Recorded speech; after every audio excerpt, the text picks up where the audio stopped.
Jeremy Corbyn tried to weaponise the Grenfell Tower by blaming the Tories and New Labour.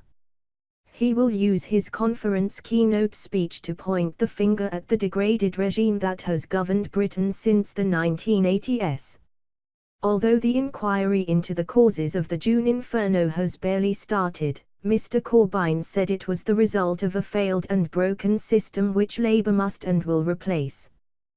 The disregard for rampant inequality, the hollowing out of our public services, the disdain for the powerless and the poor have made our society more brutal and less caring, the Labour leader will tell delegates in Brighton.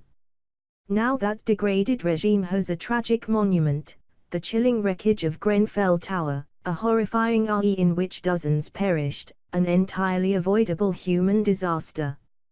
Labour sources said Mr. Corbyn believed the fire in the tower, which was built in the 1970s, was the result of a failed economic model that was introduced in the 1980s and has been with us ever since. Mr. Corbyn, who has been received by supporters at this year's conference with what seems like the status of a cult leader, will say that Labour is now on the threshold of power, adding, "We are ready for government." In a wide-ranging speech, he will call for a new settlement between work and leisure. The party leader will argue that, with automation due to destroy millions of jobs in the coming decades, the government needs to intervene to ensure the benefits are shared across society. We need urgently to face the challenge of automation, robotics that could make so much of contemporary work redundant, he will say. That is a threat in the hands of the greedy, but what an opportunity if it's managed in the interests of society as a whole. But if planned and managed properly, accelerated technological change can be the gateway for a new settlement between work and leisure, a springboard for expanded creativity and culture, making technology our servant and not our master at long last. Sources played down the idea of a universal basic income last night. But they did not rule out new taxes on businesses that benefit from automation.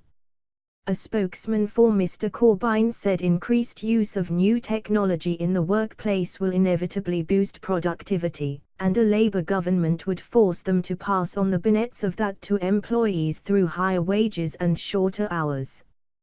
When you've got big leaps forward in technological change and therefore productivity, that can be shared in various ways, both in profits and wages and salaries on the one hand, and increases in wages and salaries and increased leisure time, i.e. shorter working hours, he said. How that pans out is something that is up to political decisions and corporate decisions.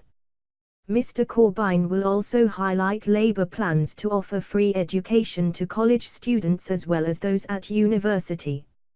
And, despite deep divisions within Labour on Brexit, he will round on the government's handling of the issue.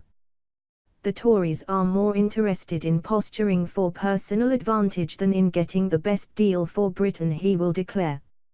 Never has the national interest been so ill-served on such a vital issue.